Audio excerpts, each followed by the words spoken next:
할렐루야.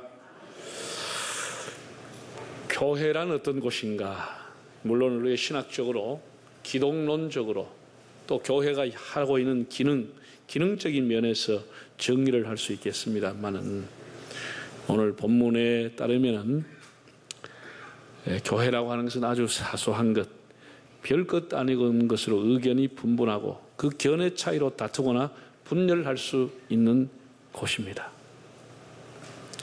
교회란 하나님의 영이 거하시고 예배를 통해서 진리의 말씀이 선포되는 거룩한 전당이기는 하지만, 언제나 시비나 다툼이 일어날 가능성을 아주 다분히 내포하고 있음을 명심해야 합니다.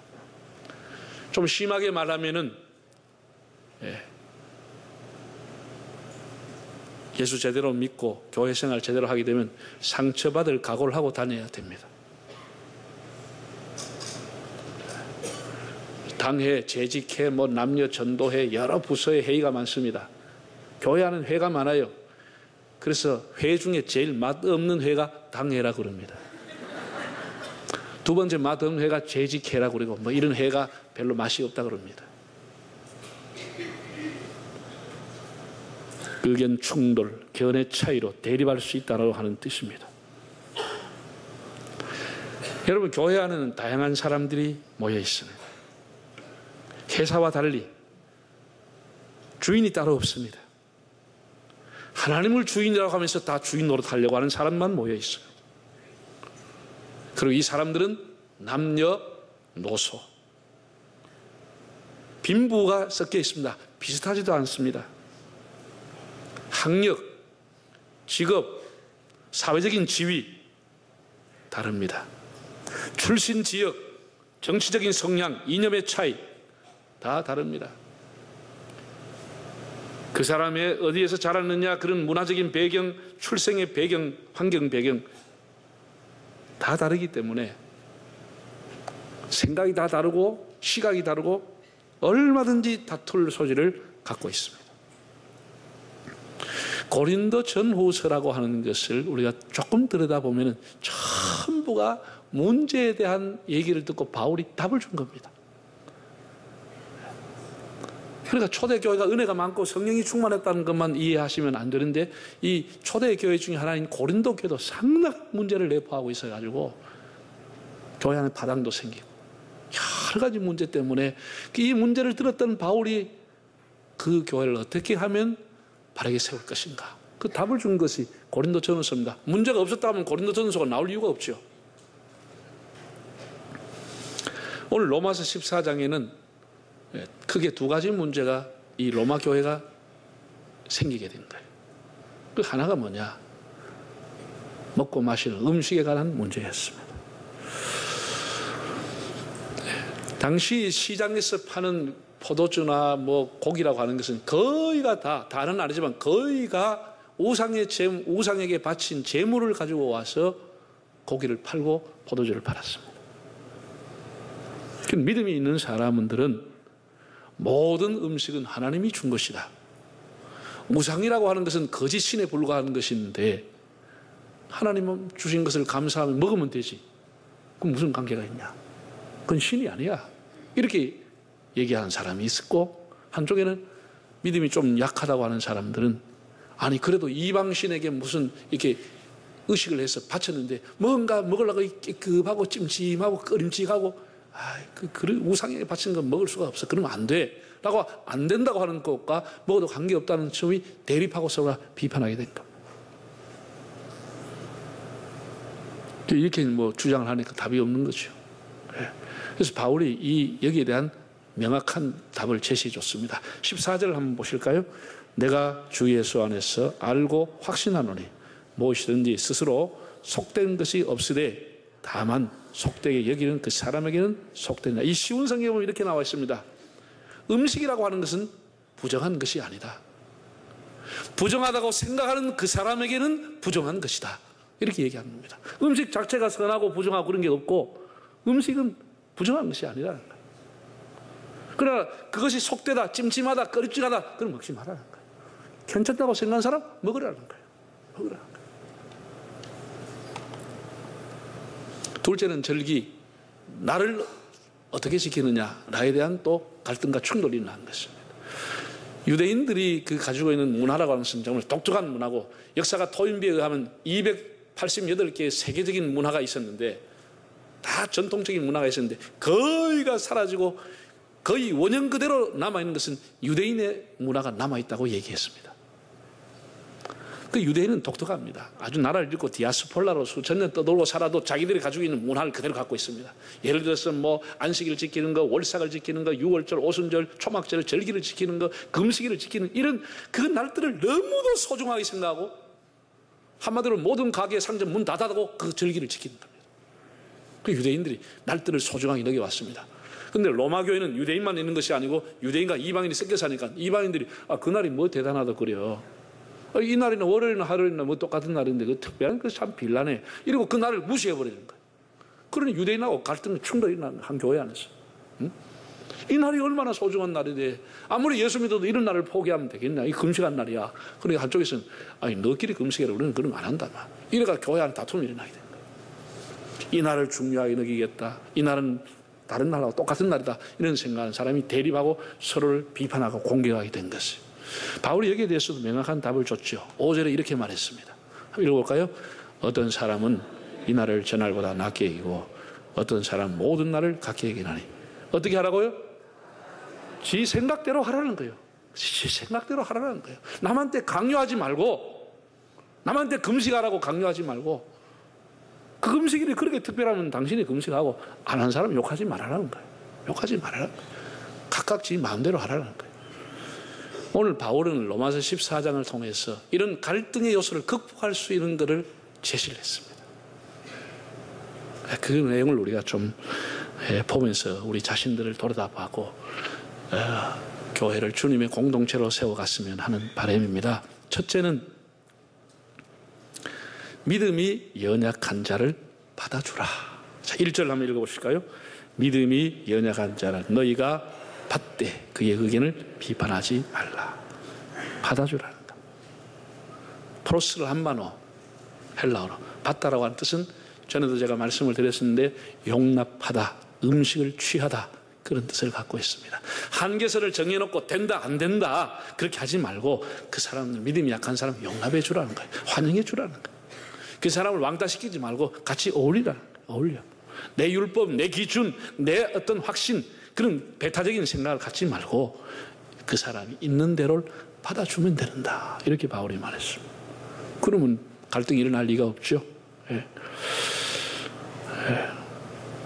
먹는다고 지옥 가는 것도 아니고 안 먹는다고 천당 가는 것도 아닌데 무슨 음식을 가지고 그렇게 서로를 비판하고 서로를 손가락질하느냐.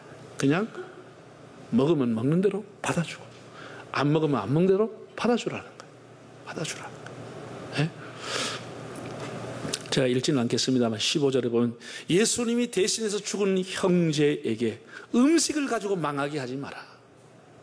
예수님이 대신 죽은 형제를 위해 음식을 가지고 왜 그 사람을 망하게 하고 교회에서 쫓아내려고 하느냐. 바울이 안타깝게 얘기를 한 것입니다. 받아주라는 겁니다. 이런 얘기를 하면 늘 사람들이 묻습니다. 여러분의 이제 설교 시간에 물을 수 없으니까 안 물으니까 공부 시간 되면 반드시 묻습니다. 목사님 그러면 술 담배를 왜 자꾸 교회에서 간섭합니까? 이런 얘기가 자연스럽게 나오게 됩니다. 그것도 일종의 음식이고 기호식품입니다. 여러분이 초기 한국 교회 나가는 모습들, 교인들 앉아서 예배드리는 광경을 보면은 남자들 등에 이 곰방대를 꼽아가 댕겼습니다.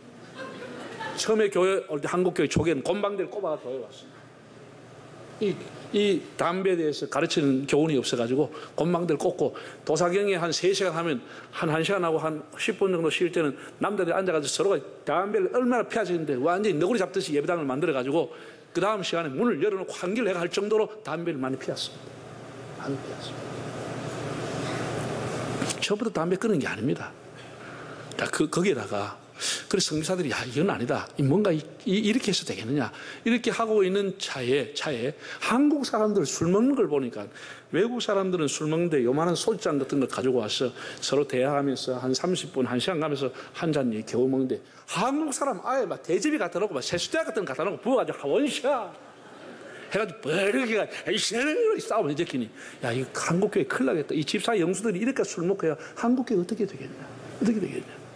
이렇게 선교사들이 선교사 회의에서 이건 아니다. 그래서 1907년도에 우리 장로교 공의회를 통해 가지고 내린 지침이 7가지가 있습니다. 1907년도에 1번 이런 사람을 직분자로 세우지 말고 세례를 주면 안 된다고 하는 첫 번째가 예배에 최선을 다해라. 예배를 잘 드리는 사람을 세워라. 예배 안 드는 사람을 세우지 마라. 직분 세우지 마라. 그 마지막 7번째 뭐가 있냐? 금주 금년하는 자 이렇게 넣어놨습니다. 금주 금년. 네? 그래가지고 이게 건덕상 문제가 있다는 거예요. 건덕상. 여러분 예배 후에 오후에 점심 먹고 제가 한 잔 뻘겋게 해가지고 얼굴 빨갛게 나와서 있으면 여러분 어떻게 생각되겠습니까? 네? 장로님이 기도하러 왔는데 코 빨갛게 나오면 어떻게 생각하겠습니까? 네? 우리 한국 사람 심심하면 막 과거에 들매가 싸움하시고 자 이런 게 한국 사람 풍토인데 만약에 한국에서 먹어도 괜찮다 오후 예배 들어가기 전에 대판 싸움 납니다. 니 그럼 되라니 이런 난리 납니다. 난리 나요. 정말 한국계 하나님 앞에 감사하기를 바랍니다. 감사하기를 바랍니다. 얼마나 깨끗하고 좋아. 담배 냄새도 안 나고 얼마나 좋아. 예배 마치는데 집사님 잘 드셨습니까? 이래 한번 상상을 해봐. 얼마나 우리 조상들이 너무나 우리 한국을 살리기 위해서 미래를 보고 결정해서 건면해 준 거예요. 이렇게 하라고. 이런 사람 직분 세우지 말라고. 세례도 주지 말라고. 예, 지옥 가고 천당 가는 문제는 아닙니다. 확실합니다. 그러나 교회가 100년 이상 전통적으로 아름다운 교회 전통으로 지켜온 것을 여러분 직분자들이 지켜주시기를 바랍니다. 그리고 우리뿐 아니라 예수 안 믿는 사람들도 예수 믿으면 안 먹는다고 그 사람들이 먼저 알고 있습니다. 아이고, 네 교회 집사지 사이다 줄까? 딱 이런다고. 그리고 땡기 이래야 되지. 나는 소주야. 이러면 큰일 납니다. 안 믿는 사람이 더 잘합니다. 더 잘 알아요. 더 잘합니다. 왜? 우리 그런 건덕을 지켜가는 것이 아름다운 전통을 지키는 것이 우리의 또 의무가 아니겠습니까? 어쨌든 음식을 가지고 서로 공격하고 하심하고 있는 것을 받아주라는 거예요. 바울의 요신. 두 번째입니다. 서로를 업신여기지 말아라. 3절 읽어볼까요? 먹는 자는 먹지 않은 자를 업신여기지 말고 먹지 않은 자를 먹는 자를 비판하라. 이게 서로가 먹고 안 먹고를 가지고 서로를 업신여긴다. 업신여기다고 하는 헬라어를 찾아보니까 엑스데네오라는 단어인데 멸시하다, 무시하다, 하찮게 여기다. 채식하는 사람은 육식주의자를 멸시하지 말고 육식하는 사람은 채식주의자를 무시하지 말아라는 거예요. 사람이 다투는 이유가 뭐지요? 자기를 무시했다는 거예요. 자기 말을 우습게 알았다는 거예요. 이게 아주 감정이 이제 상하게 됩니다. 여러분 잘 들으세요. 제가 지금까지 살아본 결과입니다. 이 세상에서 어떤 사람도 무시당하고 있지 않습니다. 무시당하고 가만히 있지 않습니다. 물론 힘이 없어서 어쩔 수 없이 가만히 있거나 어떤 부족한 부분이 있어서 그 공격을 당해서 가만히 있지만 때가 되면 반드시 반발하고 공격을 합니다. 그래서 어떤 사람도 무시하면 안 되는 겁니다. 우리가 사람을 업수히 여기거나 그렇게 하면 안 되죠. 존중히 여겨야죠. 업신 여기지 마라. 서로를 내가 안 먹는다고 해서 먹는 사람을 업신 여기거나 내가 먹는다고 해서 안 먹는 사람을 무시하거나 그렇게 하지 말라는 거예요. 네? 세 번째입니다. 함부로 비판하지 말아라는 겁니다. 1절, 3절, 4절, 10절 여러 번 나와 있고 13절도 나와 있습니다. 읽는 것은 제가 생략을 하겠습니다. 비판보다는 사람이 저렇게도 생각할 수 있구나. 믿음이 좀 부족하구나. 우리가 차이를 인정하고 그 사람을 비판하기보다도 감싸줘야 되겠죠. 제가 말이죠. 우리 교회 와서도 저 밖에서 제가 예배 마치고 안내하잖아요. 여름 되면은 더러운 남자들 중에 와이셔츠에 담배 그냥 여가 알담배 들어가 있어요. 그래가지고 목사님 안녕하시는 것 같은데 이거 내 앞에서 톡 떨어져 버렸다. 그리고 이 사람이 어쩔 줄 몰라 그래. 그럼 내가 주가지고 주머니 돌려주고. 그럼 그 사람이 얼마나 미안하겠습니까? 그래가지고 나중에는 다 끊고 찬양대에 앉아 있습니다. 지금 말고 다 교회에서 봉사. 내가 마치 집사님, 집사가 아주 담요 이랬으면 그 사람이 부끄러워서 우리 이렇게 못 나올 거예요. 그렇잖아? 하필 거기도 내 앞에 떨어지게 뭐는 거야.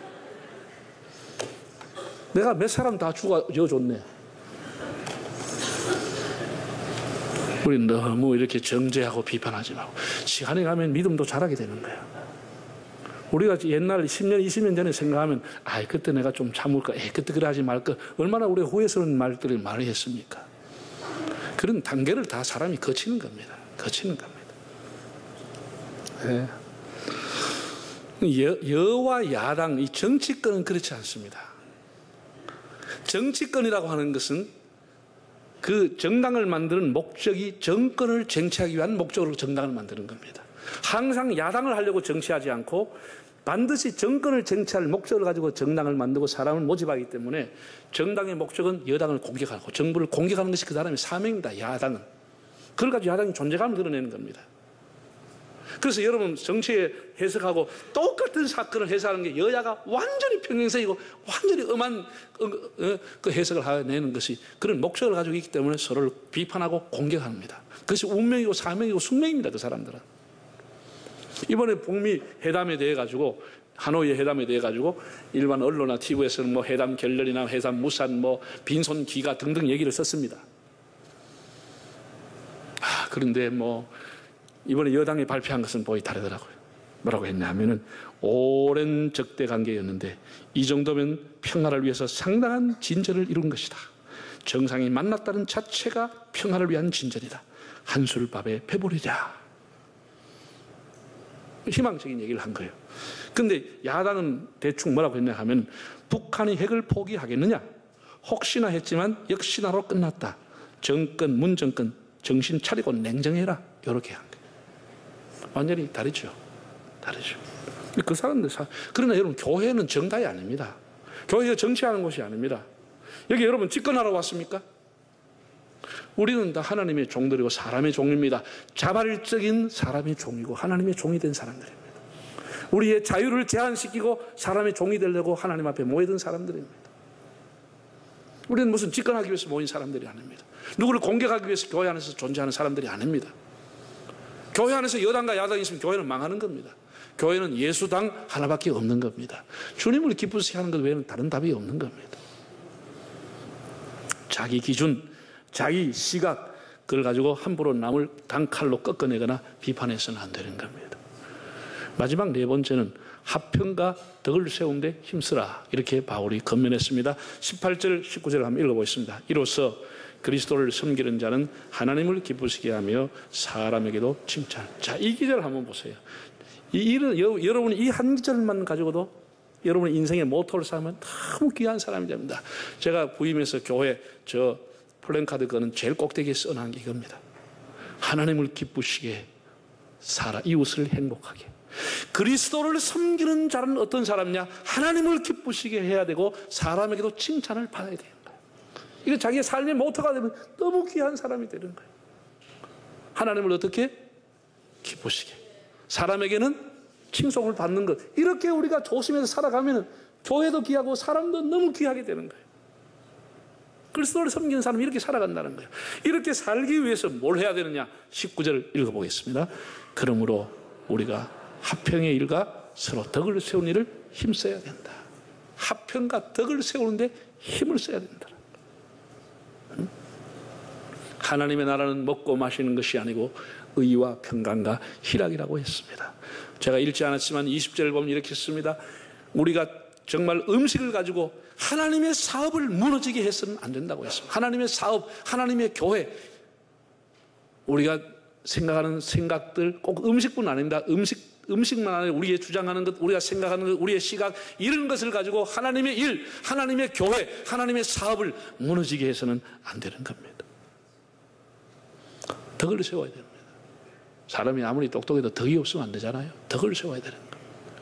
제가 늘 말씀드리지만 난향 백리요, 목향 천리요, 덕향 말리라는 옛 성현들의 말이 있습니다. 덕의 향기가 멀리 말리까지 퍼져간다고 그랬습니다. 우리가 교회 안에 혹은 남녀 전도회 안에 어떤 문제를 가지고 아젠다를 내었는데 그 문제가 계속해서 다툼이 일어나고 문제의 소지가 있다고 하면 그 문제를 중단을 시켜야 됩니다. 그걸 중단하지 않고 어떤 목적을 가지고 관철하려고 다른 사람을 강요하고 막 힘을 동원하고 하면은 교회는 반드시 마찰이 옵니다. 그 문제를 중단시키고 때를 기다리는 것도 지혜인 것이고, 하나님이 또 사람들의 마음을 움직여서 공감대를 형성할 때까지 기다리는 것도 지혜인 것입니다. 그 안건을 낼 때마다 충돌하고 낼 때마다 다투는데도 계속해서 그걸 무리하게 밀고 나간다 하는 것은 그건 미련한 것입니다. 미련한 것입니다. 그러다가 사람이 서로 비판하고 서로가 감정이 상하고 그래서 서로가 불신하게 되는 요인이 되는 겁니다. 여러분, 독일 속담에 이런 말이 있습니다. 하나님이 교회를 세우시면 바로 그 옆에 마귀는 예배당을 세운다고 그랬습니다. 하나님이 교회를 세우면 바로 붙여가지고 마귀가 예배당을 세워버린다. 그리고 우리가 분별력을 가져야 하는 거예요. 마귀를 좋게 하는 일들을 하기도 쉬운 겁니다. 잘못하면. 우리가 교회 안에서 화평과 덕을 세워야 하는 이유는 주님을 기쁘시게 하기 위해서. 주님을 기쁘시게.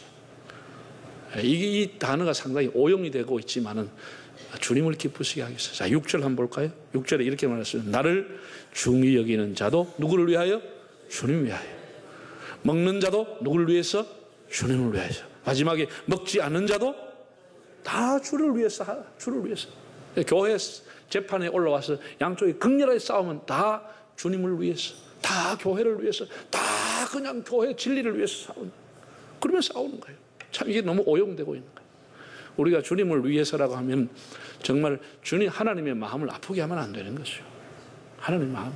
다 부모들이 아버지를 위해서 아버지 위해서 하면서 아버지 괴롭게 하면 그 아버지를 위하는 게 아니지. 서로가 상대를 이렇게 존중하고 입장을 그럴 수도 있겠구나 이해하는 것, 그게 화평과 덕을 세우는 겁니다. 사소한 것에 다투고 속상해하고 교회를 떠나는 일이 없도록 우리 스스로를 살펴야 되겠습니다. 너무 자기 주장이 강하게 강요하거나 간철해서는 안 됩니다. 서로를 이해하고 존중하며 화평과 덕을 세울 수 있기를 바랍니다. 의견이 다를 때 네 가지 지침입니다. 첫째는 어떻게 하시라고? 그냥 그대로 받아주라는 거예요. 그렇게 생각할 수 있구나. 받아주라는 거예요. 두 번째는 업신여기지 말아라는 거예요. 그걸 가지고 멸시하고 내하고 다르다고 해서 하찮게 생각하고 우습게 알고 무시하고 그렇게 하지 말아라는 거예요. 세 번째는 그걸 정죄하고 비판하지 말아라는 거예요. 마지막 네 번째는 화평과 덕을 세우는 데 힘을 쏟으라는 거예요. 덕을 세우는 힘을 쏟으라는 거예요. 그래서 서로가 서로에게 자랑이 되고 기쁨이 되는 주님의 공동체를 이루어갈 수 있기를 바랍니다.